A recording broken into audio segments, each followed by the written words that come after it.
Assalamualaikum warahmatullahi wabarakatuh. Kita berada di Desa Karanglayung, Kecamatan Karangjaya, Kabupaten Tasikmalaya, sebuah wilayah di ujung timur Kabupaten Tasikmalaya, di wilayah pertambangan rakyat di bidang emas. Ini lokasi pertambangan masyarakat. Ini sudah dibuka sejak tahun 1989. Pertambangan yang sudah tua, sempat lega di awal tahun 90-an di bawah Koperasi Pekarjaya orang tua kami sampai akhir tahun 90-an. Kami di Asosiasi Penambang Rakyat Indonesia masuk mengedukasi masyarakat untuk membawa legalitas di wilayah pertambangan ini sejak akhir 2019 dan disusul dengan terbitnya Undang-Undang Nomor 3 tahun 2020 tentang minerba, di mana mensyaratkan harus ada WPR, kemudian harus ada dokumen DPLH dan izin pertambangan rakyat atau IPR. Pertambangan ini sebagian besar sekitar 80% berada di tanah milik warga dan sisanya 30% itu di tanah wilayah perhutani.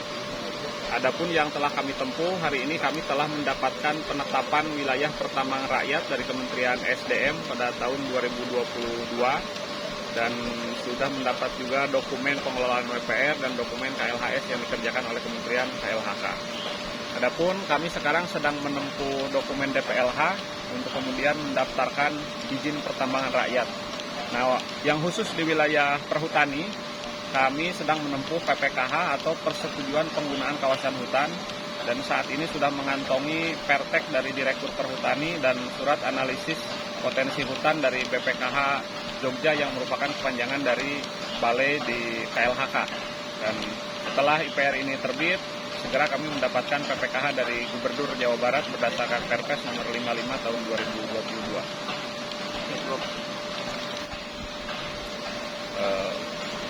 Kami bisa menunjukkan legalitas yang telah kami kantongi, jadi kami tegaskan bahwa penambangan ini bukan penambangan liar. Artinya syarat-syarat telah kami tempuh dan tentunya harapan kami ke depan hal-hal yang mengenai legalitas ini segera diakselerasi juga disambut oleh pemerintah karena masyarakat di sini sudah sangat siap. Kami telah bentuk 6 koperasi dan beberapa kelompok tambang atau RMC, istilah di DPCAK itu yaitu kelompok tambang yang bertanggung jawab baik secara keamanan, lingkungan, dan ini kesadaran masyarakat ini saya harap segera direspon oleh pemerintah dengan segeranya dibuka portal OSS IPR dari Kementerian Investasi dan BKPM RI. Ya, ya. Salah satu lubang. Ya. Ya.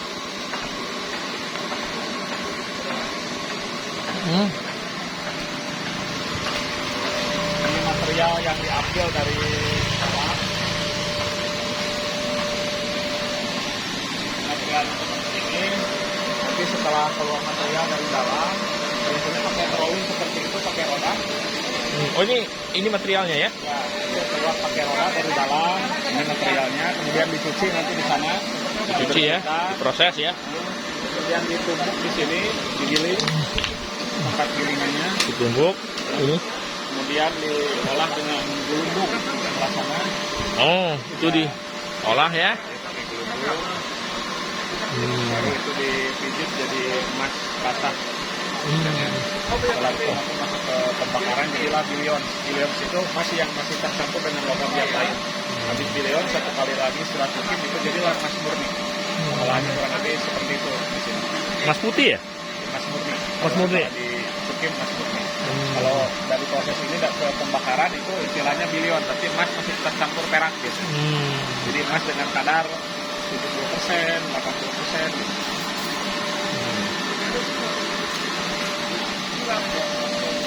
Ini sehari produksinya berapa Berapa ton atau berapa ini? Maksudnya ininya?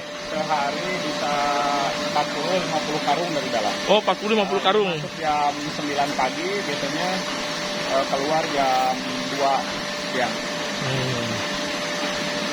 Siang ya. Ini mohon maaf, mungkin ini sekedar gambaran dari emang hasil di sini memang cukup menjanjikan apa gimana gitu.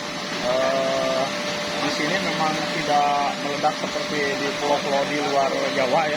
Cuman ini penambangan sudah tua, artinya kalau kata istilah orang Sunda itu mayeng lah. Kalau masyarakat seharinya masih bisa mendapatkan hasil pijitan 100.000 itu masih dikerjakan. Kalau kurang dari itu biasanya sudah ditutup lubangnya, cari potensi yang lain. Standarnya seperti itu. Tadi disinggung tambang tua, emang tadi kan baru mulai tahun 89, memang sebelumnya nih Ya, apa? ini usianya sudah hampir 55 tahun. Dari 68. Itu 68 ya. Tapi oleh penambang rakyat ya. Nah, itu tahun 89 mendapatkan izin ya. Ya, awal 90-an mendapatkan izin di bawah KUD Mekar Jaya, itu orang tua kita dulu pengurusnya. Saya waktu itu masih sangat kecil, masih SD. Baru habis di 2 periode karena regulasi pemerintah juga kelihatannya sangat berat waktu itu untuk penempuhan. Dan baru muncul Undang-Undang Nomor 3 2020 yang kemudian kami wadahi penambang melalui APRI dan membentuk 6 koperasi untuk menempuh IPR. Jadi koperasi sekunder ya? Ya. Karena satu koperasi itu hanya membawahi 10 hektar berdasarkan undang-undang tersebut. Iya, batasi ya. IPR-nya. Pertanahannya ya. Ya.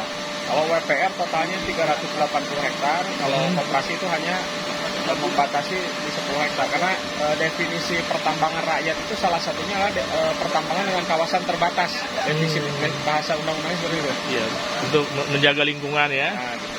Ya, kita kembalikan. Ya.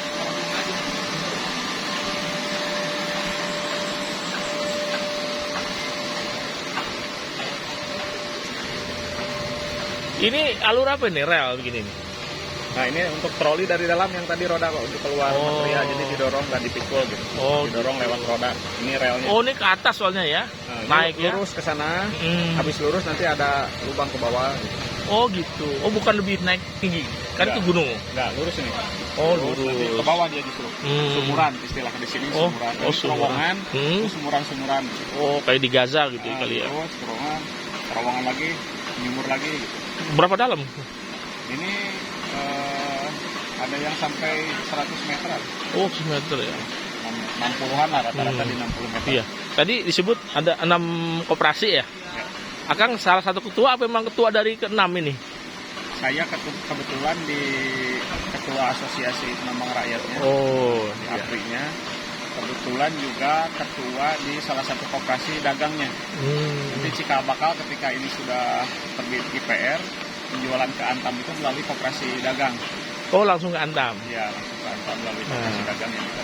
Kemudian di koperasi, ininya apa istilahnya kalau undang-undang koperasi itu ada dewan pembina, dewan penasehat, mungkin bisa disebutkan gitu. Ya, itu setiap koperasi kita ada 9 pengurus yang diakan. Ada pembina, ada pengurus harian, dan pengawas. Oh iya. Untuk pembinaan, ini alhamdulillah dari Dinas SDM Provinsi Jawa Barat, Ibu Kadisnya sempat turun. Pembinaan, kita juga sering mengadakan FGD, baik di stakeholder level Provinsi Jawa Barat dengan Polda, Intel Kapolda Jabar, ataupun di Kementerian Menko Polhukam, kita sering mengadakan. Ada dokumennya, foto-fotonya? Ada. Artinya diketahui ya oleh pemerintah secara legal ya? Ini diketahui. Di tingkat kabupaten kita sering juga ada mengadakan FGD langsung di lokasi. Pernah ada yang dari pemerintah, oknum gitu, ada yang ganggu, minta-minta apa? Ya, setoran, apa? Bagian dari dinamika mungkin ya di lapangan, tapi alhamdulillah selama ini teratasi karena kami terus berusaha Bermitra lah gitu ya? Ya. Ada keinginan untuk misalnya bermitra dengan, tadi kan disebut polisi kan punya apa namanya, Inkopol, itu koperasi polisi, ada keinginan untuk bermitra dengan ya sesama koperasi lah gitu. Oh iya. Ya kebetulan Intel Kapolda Jabar ini ada unit untuk pembinaan tambang rakyat Pak. Jadi itu salah satu pembina kami gitu. Mereka sering memfasilitasi juga mengadakan FGD dengan dinas-dinas terkait gitu. pembinaan tentang kondusivitas di lokasi. Iya. Artinya nggak ada masalah dong. Artinya nggak bisa ada tuduhan misalnya kan banyak di televisi tuh di media ini banyak sekali tambang-tambang liar gitu. Kalau dikatakan liar harusnya tidak diketahui pemerintah dong Pak, gitu. Iya. Dan tidak ada dokumen yang telah kita kantongi. Jadi FGD sebagainya di bawah Sekarang pembinaan. justru, bolanya ini ada di pemerintah karena hal yang perlu kita kerjakan telah kita kerjakan.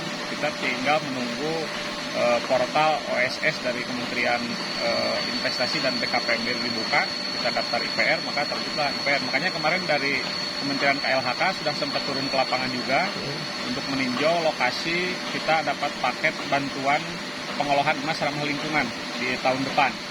Artinya saya optimis bahwa ketika pemerintah mau memberikan bantuan itu kan kepada yang legal 100% dong harusnya kan. Nah artinya pemerintah dan kami sebagai pengurus optimis bahwa maksimal awal tahun depan ini sudah selesai sampai IPR dan PPKH. Iya. Apa namanya?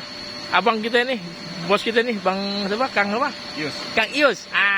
Itu di koperasi apa posisinya tuh? salah satu Dewan Pembina.